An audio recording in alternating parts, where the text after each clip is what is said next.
शैतान की कसम, मौत का इंतजार मौत से कहीं ज्यादा भयानक होता है। जानी, अगर तुम शैतान के पुजारी हो तो हम भी मौत के सौदागर हैं। कुछ फिल्में ऐसी होती है जिनकी शूटिंग कुछ वजहों से कई सालों तक रुकी रहती है, लेकिन मजबूरी के चलते इन्हें पूरा भी करना होता है और पानी की तरह पैसा भी बहाया जाता है। लेकिन लोकप्रियता के बावजूद जब ये बॉक्स ऑफिस पर अपना बजट भी नहीं निकाल पाती तो निर्माता की क्या हालत होती है, ये सभी कुछ हम आज की वीडियो में अंदर तह तक जाकर बताएंगे। क्योंकि 16 अप्रैल 1993 को आई एक्शन म्यूजिकल ड्रामा से भरी रूप की रानी चोरों का राजा एक ऐसी फिल्म थी जिसमें लीड कास्ट में अनिल कपूर, जैकी श्रॉफ, श्रीदेवी, परेश रावल, अनुपम खेर, जॉनी लीवर, रज्जाक खान और अंजन श्रीवास्तव के अलावा कई और कलाकार नजर आए थे। फिल्म के डायरेक्टर थे सतीश कौशिक, निर्माता थे बोनी कपूर, राइटर थे जावेद अख्तर,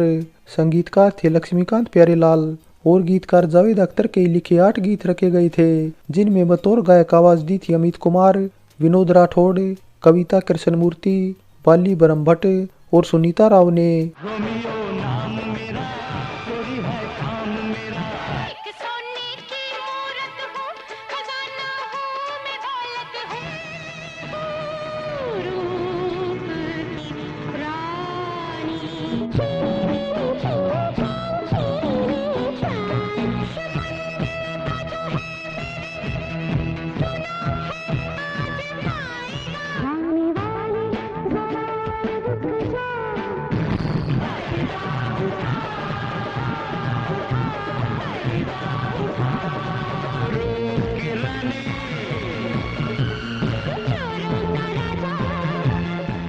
फिल्म का गीत संगीत अच्छा था और टाइटल ट्रैक रूप की रानी और रोमियो नाम मेरा सबसे ज्यादा सुने जाने वाले गीत थे। 3 घंटे 10 मिनट की रूप की रानी चोरों का राजा को अगर 4.8 आउट ऑफ 10 IMDb रेटिंग मिली हुई है तो बजट इसका तकरीबन 9 करोड़ रुपए के आसपास रखा गया था और रिलीज के बाद बॉक्स ऑफिस इंडिया पर यह 3 करोड़ 10 लाख की कमाई कर बुरी तरह फ्लॉप हो गई थी। लेकिन फ्लॉप होने के बाद भी ये साल की टॉप 20 लिस्ट में 15वें नंबर पर थी। पहले नंबर पर थी ऑल टाइम ब्लॉकबस्टर आंखें, नंबर 2 पर खलनायक, 3 पर डर,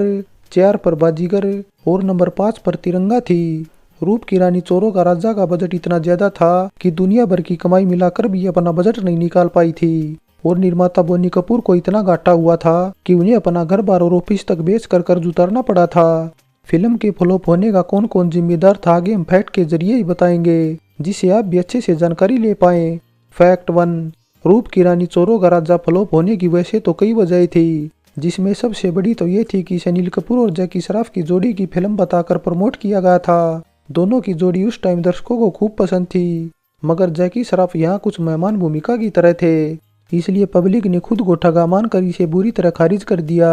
शुरुआत में फिल्म को मिस्टर इंडिया का निर्देशन करने वाले शेखर कपूर बना रहे थे। कुल मिलाकर माहौल ऐसा लग रहा था कि ये बड़े बजट की बहुए फिल्म बॉक्स ऑफिस को हिला डालेगी, क्योंकि ज्यादातर सितारे और फिल्म से जुड़े वही लोग थे जिनका मिस्टर इंडिया की सफलता में हाथ था। बस फिल्म में जैकी श्रॉफ आ गए थे और मोगेम्बो अमरीशपुरी की जगह अनुपम खेर ने ले ली थी। फिल्म की घोषणा साल 1987 में मिस्टर इंडिया की सक्सेस पार्टी के दौरान की गई थी और साल 1988 में दुश्मन का जो गीत फिल्माकर इसकी शूटिंग की शुरुआत तो की गई, लेकिन कुछ वजहों से फिल्म की शूटिंग कुछ टाइम बाद ही रुक गई और फिर बीच में यश चोपड़ा जैसे फिल्मकार और कुछ दूसरे निर्माता भी आ गए जिन्हें श्रीदेवी की तारीखों की हर हाल में जरूरत थी। इसलिए बोनी कपूर ने श्रीदेवी को रूप की रानी चोरों का राजा की बजाय इन फिल्मों को पहले पूरा करने की छूट दे दी। हालांकि शूटिंग रुकने से न केवल बोनी को घाटा हो रहा था बल्कि फिल्म का बजट भी बढ़ रहा था, क्योंकि उन्होंने जो बहुए सेट खड़े कराए थे उनकी लागत दिन ब दिन बढ़ती जा रही थी। इसलिए उन्होंने कुछ घाटा कम करने के लिए अपने भाई संजय कपूर को लेकर उनकी डेब्यू फिल्म प्रेम की घोषणा कर दी। प्रेम के निर्देशन का जिम्मा भी उन्होंने शेखर कपूर को ही सौंपा था, लेकिन इसके बाद जब बोनी और शेखर की किसी बात को लेकर कहासुनी हो गई तो शेखर ने दोनों ही फिल्में छोड़ने का फैसला कर लिया, जिससे बोनी दो तरफा नुकसान से गिर गए और रूप की रानी चोरों का राजा के साथ प्रेम की भी शूटिंग ठप पड़ गई। इसलिए उन्होंने प्रेम की बजाय रूप की रानी चोरों का राजा को ही पहले बनाने का फैसला लिया और शेखर कपूर को असिस्ट करने वाले और मिस्टर इंडिया में कैलेंडर की भूमिका करने वाले सतीश कौशिक को निर्देशन की जिम्मेदारी सौंप दी, जिनकी बतौर निर्देशक ये डेब्यू फिल्म होने वाली थी। सतीश फिल्म का निर्देशन तो कर रहे थे, लेकिन उन्हें वो छूट नहीं थी जो शेखर कपूर को दी गई थी। हालांकि सतीश ने बड़ी सूझबूझ के साथ न केवल शेखर कपूर स्टाइल में शूटिंग शुरू की, बल्कि जो थोड़ी बहुत शूटिंग हो चुकी थी उसे भी ट्रैक पर ले आए थे। फैक्ट 2, जैकी श्रॉफ वाली भूमिका बोनी कपूर पहले शत्रुघ्न सिन्हा और फिर राज बब्बर को देने पर विचार कर रहे थे, लेकिन बाद में उन्हें स्टोरी की डिमांड को देखते हुए लगा कि इस भूमिका के लिए जैकी श्रॉफ एकदम फिट हैं और अनिल कपूर के साथ उनकी जोड़ी भी सुपर हिट है, तो उन्होंने जैकी के सेक्रेटरी मुकुल अग्रवाल से मिलकर उन्हें साइन कर लिया।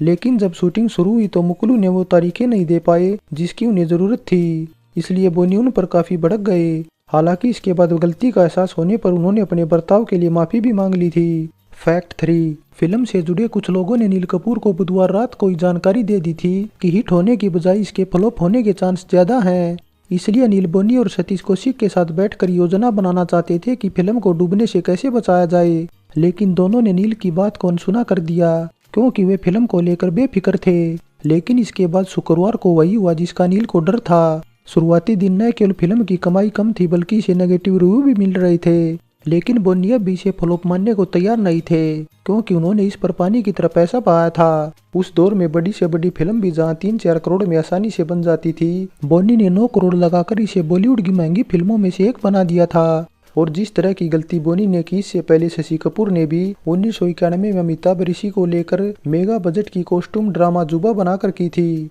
जिसका बजट भी रूप की रानी चोरों का राजा से थोड़ा ही कम था। और बड़े बड़े निर्माताओं को उस टाइम ये बात समझ आ गई थी कि हीरो बड़ा होने से नहीं बल्कि मजबूत कहानी के दम पर फिल्में ज्यादा चलती हैं। और राइटर जावेद अख्तर की लिखी ज्यादातर फिल्में तो वैसे भी उस दौर में एक के बाद एक पिट रही थी। हालांकि कहानी सुनाते टाइम जावेद ने बोनी से वादा किया था कि अगर फिल्म फ्लॉप हुई तो वे पूरी जिम्मेदारी लेंगे, लेकिन इसके बाद बोनी के अगले प्रोजेक्ट प्रेम की कहानी भी उन्हीं की तैयार की हुई थी, इसलिए बोनी ने कोई कमेंट नहीं किया। लेकिन इसके बाद जब प्रेम भी बुरी तरह पिट गई तो बोनी जावेद अख्तर के साथ निर्देशक सतीश कौशिक पर भी भड़क गई। हालांकि इसके बाद सतीश ने तो निर्देशन करना जारी रखा, लेकिन जावेद जरूर ना के बराबर ही कहानियां लिख रहे थे। उन्होंने इसके बाद 1998 में आई कभी ना कभी, 2004 में आई लक्ष्य और 2006 में आई डॉन की कहानी तैयार की थी। रूप की रानी, चोरों का राजा और प्रेम को लेकर शायद ही कभी जावेद ने कोई कमेंट किया हो, लेकिन सतीश कौशिक जरूर इन दोनों फिल्मों को लेकर कई बार बयान दे चुके हैं। खासकर रूप की रानी, चोरों का राजा के 25 साल पूरे होने पर 2018 में उन्होंने मीडिया इवेंट में बोनी कपूर का नाम लेकर माफी भी मांगी थी और इसे खराब फिल्म मानते हुए उनके नुकसान का भी जिक्र किया था, क्योंकि बोनी रूप की रानी, चोरों का राजा बनाकर बुरी तरह कर्ज में डूब गए थे और न केवल उनका बैंक अकाउंट खाली हो गया था बल्कि खुद का ऑफिस और श्रीदेवी की कुछ प्रॉपर्टियां बेचकर उन्हें कर्ज उतारना पड़ा था। लेकिन बावजूद इसके बोनी ने कभी हार नहीं मानी। बैक टू बैक लोफर और जुदाई जैसी फिल्में बनाकर न केवल वे दोबारा खड़े हुए बल्कि इसके बाद कुछ और बेहतरीन फिल्मों का निर्माण कर आज भी बॉलीवुड में पैर जमाए हुए हैं। फैक्ट 4, रूप की रानी, चोरों का राजा के टाइटल सीक्वेंस में न केवल अरशद वारसी नजर आए थे बल्कि उन्होंने इसे कोरियोग्राफ भी किया था। अरशद 1989 में याग से खेलेंगे के बाद दूसरी बार किसी फिल्म में बतौर बैकग्राउंड डांसर नजर आए थे। फैक्ट 5, दिलीप ताइल दूसरी बार किसी फिल्म में अनिल कपूर और जैकी श्रॉफ के पिता की भूमिका में नजर आए थे। इससे पहले साल 1989 में आई राम लखन में उन्होंने दोनों के पिता की भूमिका की थी। हालांकि राम लखन हो या फिर रूप की रानी, चोरों का राजा, दोनों में वे स्पेशल अपीयरेंस में थे और जल्दी उनकी भूमिका को मार दिया गया था। इसके अलावा इन दोनों फिल्मों में कुछ और समानताएं भी थी, जैसे जैकी श्रॉफ को दोनों ही फिल्मों में पुलिस ऑफिसर दिखाया गया था। फैक्ट 6, बोनी फिल्म में पहले अनिल कपूर के साथ माधुरी को लेना चाहते थे। उन्होंने माधुरी से वादा भी किया था कि वे अपनी फिल्म में उन्हें जरूर लेंगे, लेकिन रूप की रानी, चोरों का राजा की कास्टिंग फाइनल करने से पहले डिस्ट्रीब्यूटर ने उन्हें रोक दिया क्योंकि माधुरी साल 1987 के टाइम नहीं थी और उनकी स्टार पावर भी श्रीदेवी के सामने कुछ नहीं थी। फैक्ट 7, फ्लॉप होने के बाद फिल्म से जुड़े कुछ लोगों का ऐसा मानना था कि अगर बोनी ने फिल्म में अनुपम खेर की जगह अमरीश पुरी को लिया होता तो ये कुछ ज्यादा ऑडियंस को अपनी तरफ खींचती, क्योंकि अमरीश पुरी खलनायक की भूमिका में अनुपम से काफी ज्यादा दमदार थे। फैक्ट 8,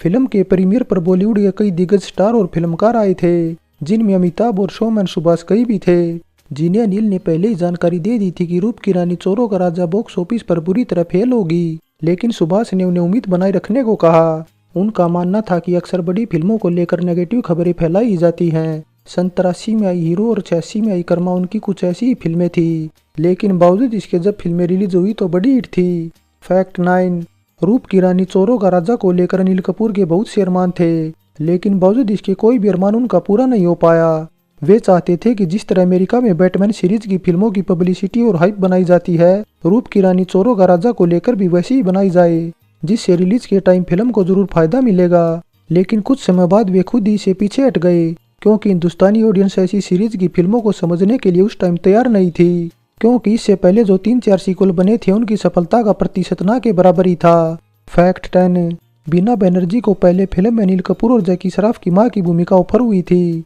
लेकिन साल 1983 में आई रचना में अनिल कपूर के अपोजिट काम कर चुकी थी, इसलिए उन्होंने करने से मना कर दिया। जिसके बाद सीमा देव भूमिका करने को तैयार हो गई, लेकिन एडिटिंग के दौरान उनके कई सीन कट कर दिए गए, जिससे उनकी भूमिका 3-4 सीन तक सिमट कर रह गई और वे इतनी परेशान हो गई कि फिल्में छोड़ने का मन बना लिया और केवल उन्हीं फिल्मों को पूरा कर पाई जिनकी वे एडवांस पेमेंट ले चुकी थी। फैक्ट 11, फिल्म की रिलीज से पहले बोनी कपूर के निर्माता मोहन गवानी से कहा सुनी हो गई थी, क्योंकि मोहन ने चोरों की रानी हसीनों का राजा टाइटल से एक बी ग्रेड फिल्म बनाकर रूप की रानी चोरों का राजा से पहले रिलीज कर दी थी, इसलिए बोनी उन पर कानूनी कार्रवाई भी करना चाहते थे, लेकिन उनकी पतली हालत को देखते हुए वे पीछे हट गए। फैक्ट 12, फिल्म की ऑडियो कैसेट 1992 में रिलीज हुई थी, लेकिन 5-6 साल डिले होने के चलते फिल्म में नए गीत की जरूरत हर कोई महसूस कर रहा था, इसलिए बोनी ने जिस सोने की मूर्त गीत को फिल्म के ट्रेलर के तौर पर रखने का फैसला किया था, उसकी जगह जाने वाले रुक जा जैसा गीत 3 महीने पहले लक्ष्मीकांत प्यारेलाल से तैयार करवाया था। हालांकि रिलीज के टाइम उन्होंने इसे फिल्म में तो डाल दिया, लेकिन तुरंत ऑडियो ट्रैक लिस्ट में शामिल नहीं किया। फैक्ट 13, रूप की रानी चोरों का राजा अगर टाइम पर रिलीज होती तो ये रज्जाक खान की डेब्यू फिल्म होती, लेकिन डिले होने से 1992 में मीरा का मोहन उनकी डेब्यू फिल्म बन गई। फैक्ट 14, दोबारा फिल्म की शूटिंग बोनी ने ऐसे टाइम पर शुरू की थी जब सरोज खान 1992 में आई मल्टी स्टार अविस्मात्मा को भी कोरियोग्राफ करने वाली थी, लेकिन रूप की रानी चोरों का राजा बोनी, नील और श्रीदेवी की फिल्म होने से सरोज खान को विश्वात्मा छोड़नी पड़ी, जिसका उन्हें मलाल था, क्योंकि रूप की रानी चोरों का राजा से दोबारा जुड़ने के बाद भी फिल्म टाइम पर रिलीज नहीं हो पाई थी। सरोज खान हिंदी सिनेमा की ऐसी कोरियोग्राफर थी जो स्टेप चाहती थी वे किसी न किसी तरह सितारों से निकाल ही लेती थी, और दिल का जो है मेरे गीत ऐसा था जिसमें श्रीदेवी के डांस स्टेप देखकर अमिताभ भी इतने प्रभावित हुए कि उन्होंने श्रीदेवी को फूलों से भरा ट्रक गिफ्ट कर दिया था। अमिताभ का ऐसा करने के पीछे दरअसल एक कारण था, और वो ये था कि कुछ सालों पहले उन्होंने भी इसी तरह का स्टेप करने की कोशिश की थी, लेकिन उसमें वे फेल हो गए थे। फैक्ट 15, शेखर कपूर के जाने के बाद जब बोनी ने उनके असिस्टेंट सतीश कौशिक को बतौर निर्देशक साइन कर लिया तो उनसे जुड़े कई लोग उन्हें प्रोजेक्ट रोकने की सलाह दे रहे थे, लेकिन फिल्म को किसी तरह पूरा करना बोनी का जुनून बन चुका था। हालांकि जो गलती बोनी ने किसी तरह की गलती अजय देवगन ने भी साल 2000 में आई राजू चाचा बनाते टाइम कर दी, उन पर भी फिल्म पूरा करने का जुनून सवार था, इसलिए बोनी की तरह फिल्म पर खूब पैसा लुटाया और बजट 25 करोड़ तक पहुंचा दिया। लेकिन इसके बाद भी कुछ निर्माता सीख लेने की बजाय अपने होम बैनर की फिल्मों पर खूब पैसा बहा रहे थे और करोड़ों खर्च कर बुरी तरह घाटे में चले गए थे। हालांकि ऐसा नहीं कि सभी बड़े बजट की फिल्में फ्लॉप थी, उनमें से कुछ ऐसी भी थी जो निर्माता को मालामाल भी कर गई थी। फैक्ट 16, रूप की रानी चोरों का राजा के कई सीन बॉलीवुड की पुरानी फिल्मों से उठाए गए थे। उन्हीं में से एक था बिंदु का हर चोरी वाला सीन, जिसे 1980 में आई फिल्म शान से लिया गया था। फैक्ट 17, अनिल कपूर की एंट्री के तौर पर रखा रोमियो नाम मेरा गीत में 1991 में आई फिल्म हम के जुम्मा चुम्मा की धुन का इस्तेमाल किया गया था। फिल्म हम के संगीतकार भी लक्ष्मीकांत प्यारेलाल ही थे। Fact 18,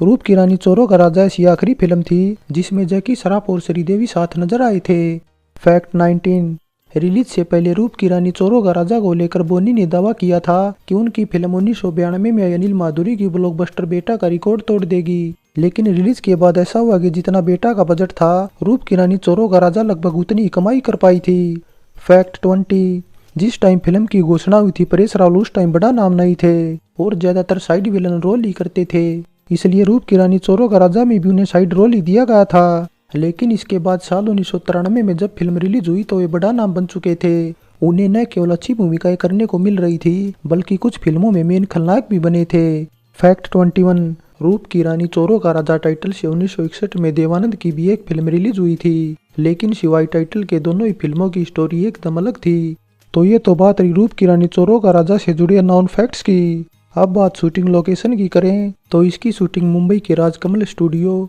near Mumbai central railway, Mumbai port और महाराष्ट्र की कुछ इंडोर और आउटडोर लोकेशन पर की गई थी। शूटिंग लोकेशन के बाद अब बात 39 में फिल्म फेयर की भी कर ली जाए तो बुरी तरह पिटने से रूप की रानी चोरों का राजा को एक नॉमिनेशन तक नसीब नहीं हो पाया था। फाइनली रूप की रानी चोरों का राजा बेशक बॉक्स ऑफिस पर बुरी तरह पिट गई थी, लेकिन बावजूद इसके ये इतनी पॉपुलर है कि हर कोई इसे न केवल जानता है बल्कि 90 के दशक की बड़ी हिट फिल्म भी समझता है। लेकिन असली हकीकत ये है कि बोनी की न केवल ये सबसे घाटे वाली फिल्म थी, बल्कि अनिल और जैकी की जोड़ी की भी ये सबसे बुरी तरह पिटने वाली फिल्म थी। हालांकि गीत संगीत और एक्शन समेत सभी की परफॉर्मेंस जरूर लाजवाब थी। अनिल कपूर का ट्रेन रॉबरी वाला सीन फिल्म का सबसे बेस्ट सीन था, जिसे निर्देशक सतीश कौशिक के साथ जावेद अख्तर, बाबा आजमी और वीरू देवगन ने प्लानिंग के तहत फिल्माया था और अनिल कपूर ने भी उनका साथ देते हुए सभी स्टंट खुद ही किए थे।